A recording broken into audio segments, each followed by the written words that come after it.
하나님이 주시는 말씀 갈라디아서 3장 10절에서 14절입니다. 갈라디아서 3장 10절에서 14절.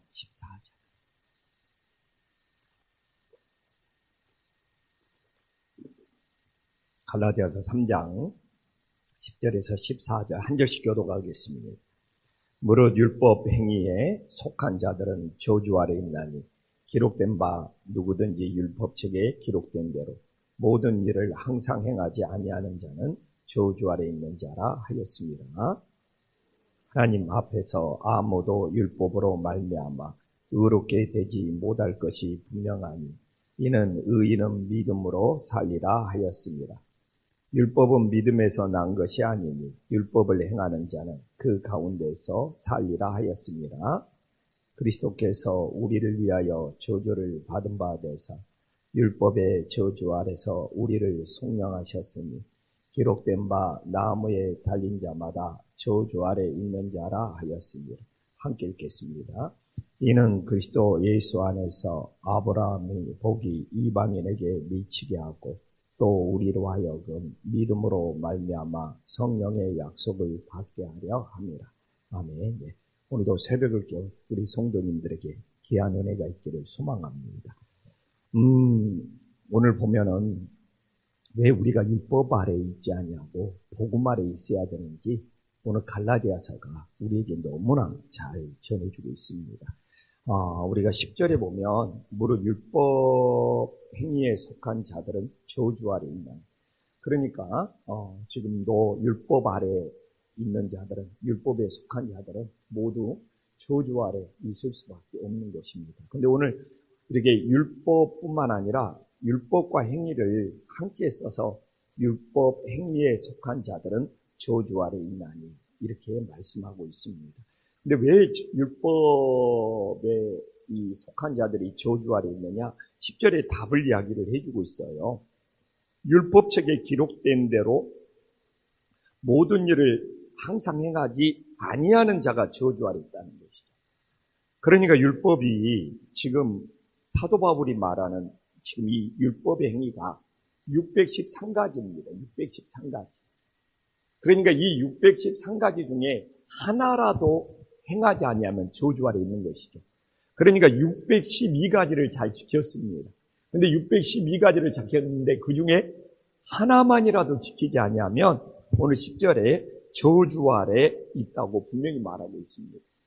바로 이 율법의 613가지는 이 모세 오경, 창세기, 출애굽기, 레위기, 민수기, 신명기 이 모세 오경에서 613가지를 정말 율법의 조항으로 만들어냈습니다.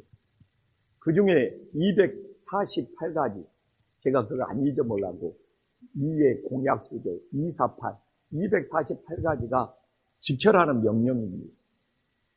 바로 이 365가지가 하지 말라는 금지 조항입니다.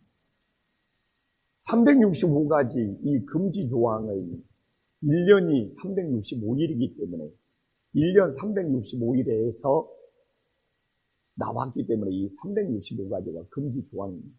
그러면 248가지 하라는 명령은 어디서 나왔느냐? 유대인들은 사람의 이 뼈 마디마디가, 신체의 뼈 마디마디가 248마디로 만들어졌다고 그렇게 생각을 했나 봐요. 그래서 사람의 뼈 마디, 이렇게 다 뼈 마디마디를 닿으면 248 이 뼈 마디가 있다. 그래서 이 248은 인간의 몸의 뼈 마디를 말하는 거예요. 인간의 몸의 뼈 마디를 가지고 인간의 몸의 뼈 마디 248개로 이루어진 사람의 몸이 365일 동안 하나님의 말씀을 지켜야 된다. 이렇게 해서 만들어진 것이 613가지의 율법의 조항입니다. 근데 문제는 뭐냐? 이 613가지 중에 오늘 말씀 그대로 10절에 나와 있잖아요. 하나라도 지키지 않는 우리는 저주 아래 있고 정말 613가지 모든 것을 행해야지만이 정말 복음 안에 있음을 우리들에게 말씀해 주고 있습니다.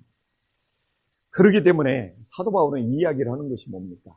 율법의 모든 조항을 지킬 사람이 없다는 것이죠. 그래서 11절에 또 하나님 앞에서 아무도 율법으로 말미암아 의롭게 되지 못할 것이 분명하니 613가지를 완벽하게 지킬 사람이 없기 때문에 사도 바울은 이야기를 하는 것이죠. 그래서 율법으로 613가지를 지킬 수 없기 때문에 다른 법이 필요한 것이죠.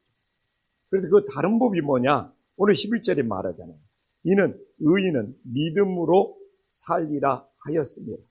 그래서 우리는 오직 믿음으로 구원을 받는 정말 그 신앙이 얼마나 감사하고 얼마나 큰 은혜, 얼마나 큰 축복인지를 오늘 이 새벽에 다시 한번 깨달을 수 있기를 간절히 소망합니다. 그러면 이 이야기를 많은 분들이 물어봅니다. 그럼 왜 율법을 주셨느냐? 하나님은 왜 율법을 주셨느냐?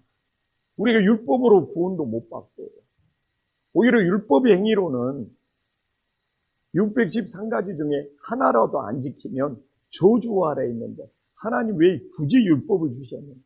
하나님은 율법을 주신 목적이 분명합니다. 내가 얼마나 죄인인지를 깨닫게 이 율법을 통해서 율법을 다 지킬 수 없는 우리들이 하나님 앞에 얼마나 큰 죄인이라는 거예요. 그러니까 우리가 율법을 알면 알수록 그렇기 때문에 솔직히 구약 성경을 정말 여러분들이 창세기, 출애굽기, 레위기, 민수기, 신명기를 읽는다면 정말 내가 하나님 앞에 얼마나 큰 죄인인지 가슴을 찢는 역사가 있어요. 그래야지 성경 제대로 읽습니다. 구약에 기록된 이 출애굽기, 레위기, 민수기, 신명기에 기록된 율법의 조항들을 보면서 성경이 살아있는 말씀으로 읽었다면 내가 이렇게 하나님 앞에 큰 죄인인지 내가 이렇게 율법을 지킬 수 없고 내가 얼마나 이렇게 하나님 앞에 큰 죄인인지 그래야지 성경은 살아있는 말씀으로 보는 겁니다. 그리고 신약 성경 복음서에서 예수님이 나를 어떻게 용서해 주셨어요? 그게 하나님의 말씀을 살아 역사하여 정말 내마가 되는 놀라운 은혜가 있음을 믿으시기를 간절히 소망합니다. 그래서 율법을 알면 알수록 율법을 지키려고 하면 할수록 내가 이렇게 큰 죄입니다. 그래서 바울처럼 오라 나는 공고한 자다. 정말 이 사망을 보면서 내가 어떻게 하면 죽겠습니까? 라고 했을 때 정말 이 믿음이라는 것, 이 복음이라는 것이 어떤 가치를 지니는지 오늘도 왜 우리가 믿음으로 살고 복음으로 살아야 되는지 깨달을 수 있는 은혜의 역사가 있기를 간절히 소망합니다. 그래서 12절에 율법과 믿음은 달라요. 뿌리가 다릅니다. 율법은 믿음에서 난 것이 아닙니다. 율법을 행하는 자는 그 가운데서 살기라 하였느니라. 근데 문제는 뭐예요? 율법을 다 행할 수가 없다는 거죠. 율법을 다 행하면 그 율법 안에서 살 수가 있는데 613가지 그 율법을 다 행할 수 있는 인간이 하나도 없다는 거예요. 심지어 모세도 율법을 다 지키지 못했어요. 저는 성경을 읽으면서 모세가 가나안 땅에 들어가지 못한 것이 되게 가슴이 아팠어요. 그래서 성경을 읽고 모세가 왜 가나안 땅에 들어가지 못했을까 고민했을 때는 새벽에 기도할 때 하나님 왜 모세를 가나안 땅에 안 집어넣으셨어요? 하나님 좀 너무하신 것이 아닙니까? 라고 생각을 했습니다. 율법을 알고 나서 모세가 가나안 땅에 안 들어가는 것이 율법을 가장 잘 설명할 수 있어요. 모세가 가나안 땅에 들어갔다면 복음은 세워질 수가 없어요. 믿음으로 구원받는다는 것이 전파될 수가 없어요. 율법을 시내산에서 받았고, 율법을 가장 잘 지켰고, 율법을 이스라엘 백성들에게 전해준 모세가 그 율법을 다 못 지켜서 가나안 땅에 들어갈 수 없었다는 것이 정말 성경에서 하나님의 소중한 뜻이다. 그래야지만 복음이 살 수 있고 믿음이 살 수 있고 예수님이 오실 수가 있는 거예요. 모세가 가나안 땅에 들어갔잖아요. 율법으로 구원이 완성이 되어버립니다. 율법으로 살 수 있는 것이 되어버립니다. 예수님이 심지어는 올 필요가 없게 됩니다. 그래서 내가 인간적으로 성경을 봤구나. 그래서 내가 모세가 인간적으로 진짜 인간적으로 가나안 땅에 들어가지 못한 것을 되게 가슴 아파요. 정말 율법을 놓고 보고 믿음으로 의롭게 된다는 복음을 놓고 보면 모세는 율법을 다 지키지 못해서 가나안 땅에 들어가지 않는 것이 너무너무 정확한 하나님의 뜻이었구나 깨달을 수가 있어요. 오늘 12절을 보면서도 율법과 믿음은 달라요. 율법을 다 지킬 수 있으면 살 수 있는데 율법을 가장 다 지켰다는 그 모세조차 자신의 실수 때문에 가나안 땅에 들어가지 못했다는 것을 모세가 보여줬습니다. 이스라엘 백성들 중에 지금까지도 모세보다 더 뛰어난 사람은 없습니다. 모세보다 더 율법을 잘 지킨 사람은 없었습니다. 근데 그 모세도 가나안 땅에 못 들어갔습니다. 모세보다 율법을 더 잘 지킨 사람이 없는데 누가 구원받을 수 있겠습니까? 그래서 그 해답이 13절에 나옵니다. 그리스도께서 우리를 위하여 저주를 받았다. 정말 이게 기쁜 소식인 거예요. 이게 정말 기쁜 소식, 이게 복음인 것이죠. 정말 우리가 3장에서 지금 이 12절까지 이 율법으로 모세조차도 구원을 받지 못했다는 걸 알고 나서 이 13절을 안답니다.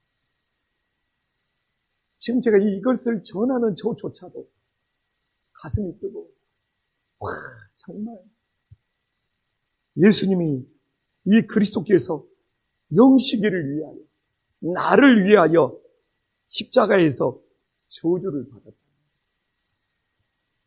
왜 복음이, 왜 기쁜 소식이, 왜 최고의 은혜입니다. 지금 전하고 있는 저 역시도 가슴이 벅차요.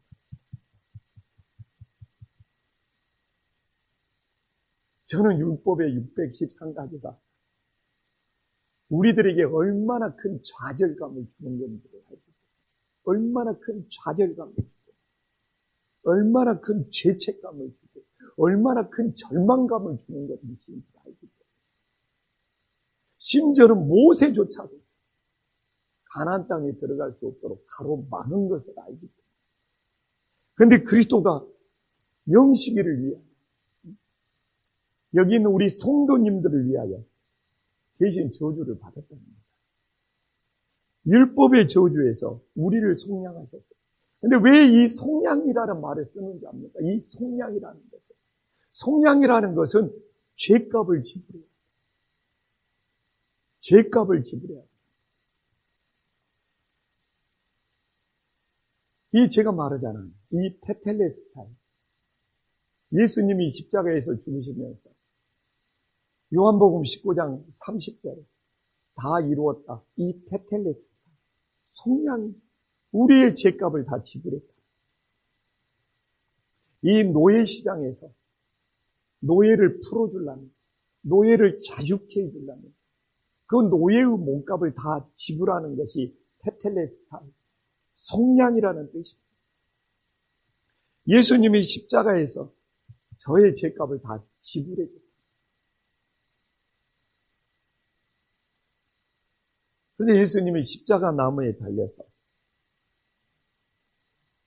정말 나의 죄값을 다 지불하기 위해서 저주를 받았다는 것이 최고의 복음, 최고의 은혜, 최고의 사랑이다. 정말 우리 가슴에서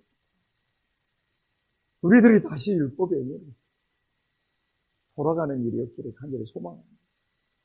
그래서 정말 제가 오늘도 성도님들한테 조영식 목사는 죄인입니다. 너무너무 큰 죄인입니다. 이거 내가 자랑할 수 있습니다.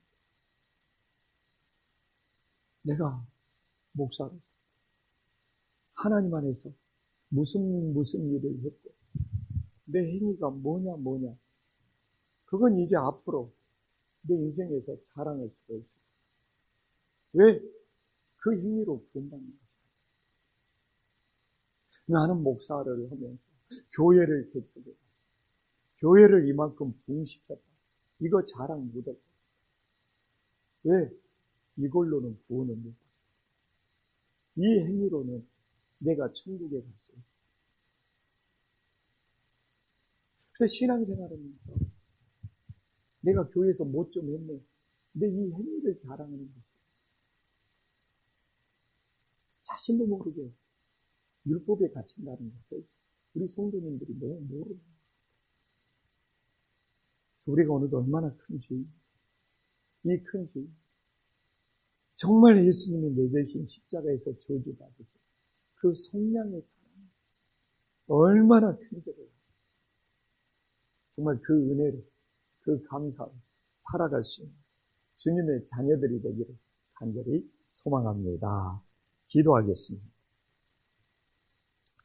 하나님 아버지, 율법에 속한 자들은 다 저주 아래 있습니다.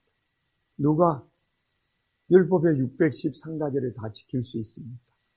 모세조차도 그 율법을 다 지키지 못하여 가나안 땅에 들어갈 수 없었습니다.